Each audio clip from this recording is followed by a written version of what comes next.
everybody, welcome back to the Balanced and Nourished NP. Today I want to talk about something that I think we need to discuss a little bit more. GLP-1 medications, and specifically there's a negative connotation that is developed around using these medications specifically for obesity. I'm sure you've probably heard some version of this somewhere amongst friend groups or whatever, or doctor's offices. Oh, you're taking the easy way out. You just need more willpower. Why don't you just eat less? Why don't you just exercise more? Or my personal favorite, people didn't need these medications years ago. Well, they did, they just weren't available.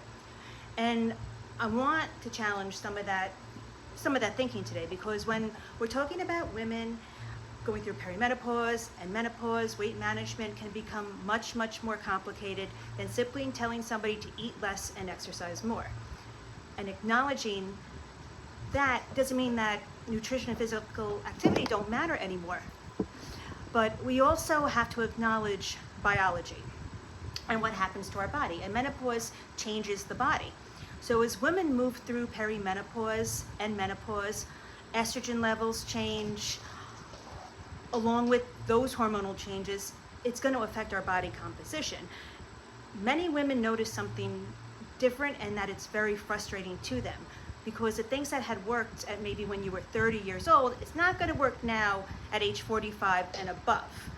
So maybe you've always been able to make a few changes to your diet, walk a little more, you'll lose those 5 or 10 pounds quickly, and now suddenly you're doing these things and you're saying to yourself, why isn't this working anymore? And that's because menopause is associated with changes in the body's composition, including an increase in visceral abdominal fat and a decline in muscle mass. And at the same time, we're also getting older. We may be sleeping poorly. We may be experiencing hot flashes, night sweats. Stress may be higher. Physical activity is going to probably change a little bit. And maintaining muscle mass, it becomes increasingly important, but also difficult. So this isn't simply a conversation about the number on the scale. It's really about our metabolic health. Now, abdominal fat, why does this matter? So one of the biggest changes many women notice during menopause is that they're carrying their weight here, right? Suddenly they're saying, I've never carried weight around my abdomen before. And that change isn't just cosmetic. Different things are happening. So with visceral fat, it's the fat that's stored deeper in the abdomen around our organs. And higher levels of visceral fat are associated with things like insulin resistance, cardiovascular disease, high blood pressure, and other metabolic problems. So when I'm talking to someone about treating obesity, especially during midlife, I'm not simply talking about fitting into smaller jeans. So we're talking about health. That's what matters here. We're talking about reducing future risk. We're talking about maintaining mobility, maintaining our muscle. We're talking about entering our 60s, 70s, 80s with the best metabolic health that we reasonably can have. GLP-1 medications, where do they fit in? So GLP-1 receptor agonists, they're created not for a shortcut cosmetically. These medications biologically affect our biological pathways, our appetite, our metabolism, satiation, and then among their effects, they can help people feel satisfied with less food, and that to lose that persistent drive to want to eat that sometimes we refer to as food noise. And for the appropriate patient, that can be incredibly helpful. Now, because obesity is a chronic illness or chronic disease, we treat chronic diseases in medicine. That's what we do. Just like if someone has hypertension, lifestyle is still important, but it's not going to always be enough. So we don't say, oh, taking blood pressure medication, that's cheating, that's the easy way out. Of course not, that's ludicrous. And if someone has high cholesterol, they need medication in addition to lifestyle changes. We don't tell them they've failed. So why have this same attachment to obesity, and why shame people? Using an evidence-based medication, which is medically appropriate, isn't a character flaw, and it doesn't make someone's weight loss less legitimate. But I think the part that sometimes gets lost upon us is with GLP-1s, They are a tool, and that's exactly what they are. It's not the entire treatment plan, and it's important to understand that. And I think that this is particularly important, especially for women in midlife. If your appetite becomes significantly smaller, suddenly the nutritional quality of what you eat becomes even more important.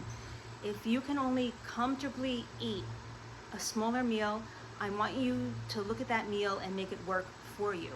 I want you to make sure you have adequate protein. Fiber. Fiber is as important to protein, it really is.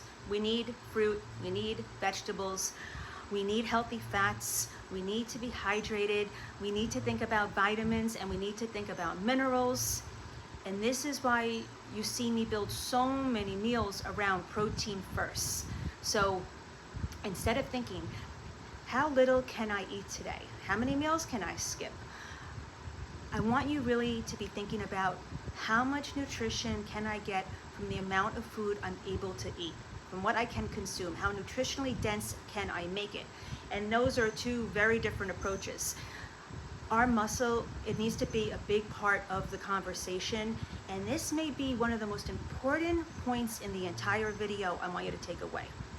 For menopausal women using weight loss medications, we cannot focus exclusively on losing pounds. We have to talk about preserving lean muscle mass. As we age, maintaining muscle mass becomes increasingly important for strength, mobility, for our metabolic health, in order to maintain our independence. So if you're losing weight, the goal isn't simply make the number on the scale go down as quickly as possible. I want it to look like it did when I was in high school. No. The goal is to improve our body composition and our health while preserving as much lean tissue as possible. This means adequate protein. It means resistance training. It means you don't have to become a bodybuilder, right? We're not doing strongman competitions. Use your dumbbells, use resistant bands. Body weight exercises are great. Anything that involves resistance. Yoga, a lot of people sleep on yoga. It's not easy to hold your body up in downward dog. So what's appropriate for health and fitness for you at this level? At the same time, maintaining and building muscle needs to be part of our longevity strategy. And no, GLP-1s, they are not for everybody. And I think this is also a very important point to think about. These are prescription medications. They do have potential side effects. They do have contradictions and precautions.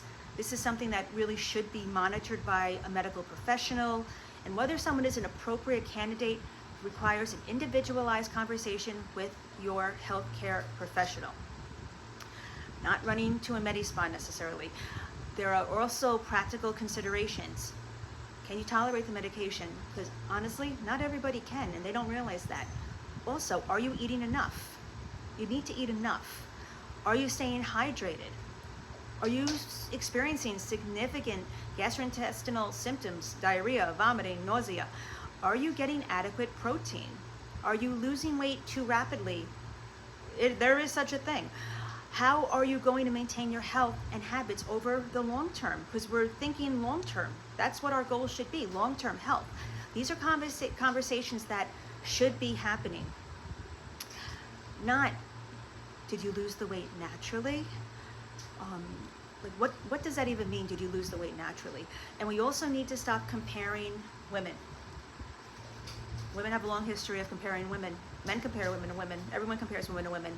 And another thing I'd really like us to stop doing is comparing one woman's menopause experience with another. Because like everything else in life, that's going to be different. One woman may go through menopause with very minimal to no symptoms. Another woman may be experiencing insomnia, hot flashes, anxiety, changes in body composition, significant metabolic changes. One woman may lose weight successfully with just nutrition and exercise alone. God bless her. Another may benefit from medication and medications beyond GLP-1s. There are other options.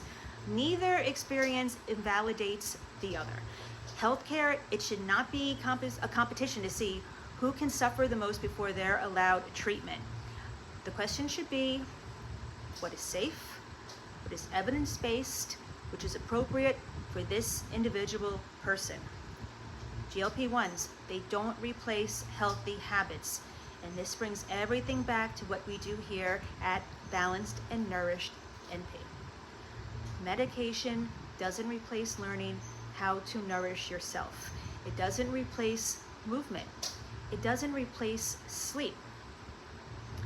It doesn't replace stress management, and we really underestimate stress. And it absolutely does not replace building a sustainable lifestyle. Sometimes medication creates enough physiological support that these lifestyle changes, they do finally become manageable. And I think that there's a really important distinction to make here. The medication and the lifestyle, they're not competing with each other. Ideally, they're working together. So what happens after the weight loss? You've been on this journey, you're where you want to be. And that is another conversation that probably we're not going to have enough time for today, but it's something that we will definitely address, is what happens when you reach your goal. It doesn't end, right? Weight loss management doesn't suddenly end because we reached our goal. And this is why I want women to learn these skills while they are in the process of losing weight and they're really motivated. I want you to learn how to build a balanced plate. I want you to learn which foods make you feel good, because that's different too, and that's going to change for everybody. I want you to learn how much protein works for you, how to strength train, how to prepare simple meals. Learn what hunger and fullness feel like. Create routines that actually fit your life, because we're not just trying to reach a number, we're building a lifestyle that comes afterward, right? That's the big picture for us. I mean, ultimately, I want us to change the way we talk about weight, especially women and women's weight. Your body is not a moral report card. It's not a reflection of who you are as a person. Needing help managing a chronic condition, it doesn't mean that you have failed, and using medication doesn't erase the work that you're doing. If a GLP-1 medication is medically appropriate for you, it can be one component of a comprehensive approach to obesity treatment. I think for some menopausal women, it may be a very useful tool.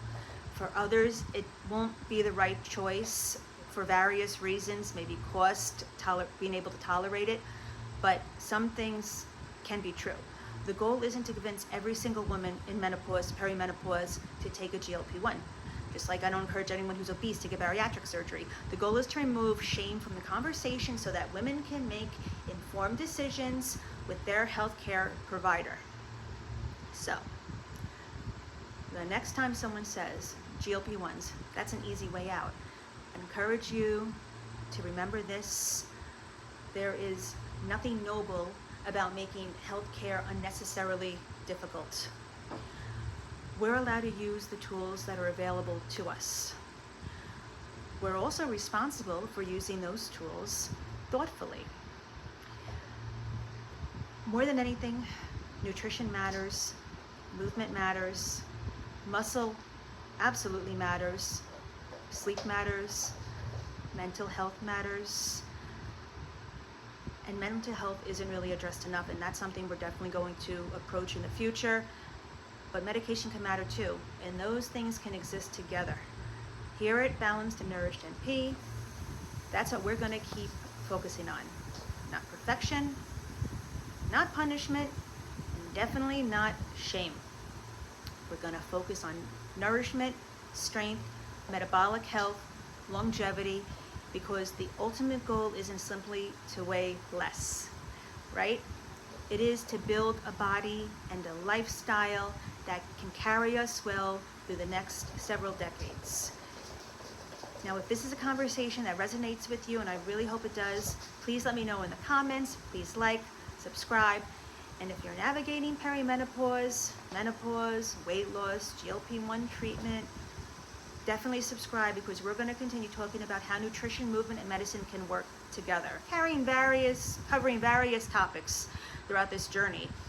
And just to make a scientific point, it's worth saying in this video, GLP-1 research is promising, but is still developing, and reviews published from 2025 and 2026, meaningful weight loss and central adipose benefits, while emphasizing the need for larger studies, specifically in peri and postmenopausal women, exist. And I will post that article for you. Also, the broader message is well-grounded, that menopause is associated with increased visceral adiposity and declining lean mass, and abdominal obesity carries cardiometabolic consequences.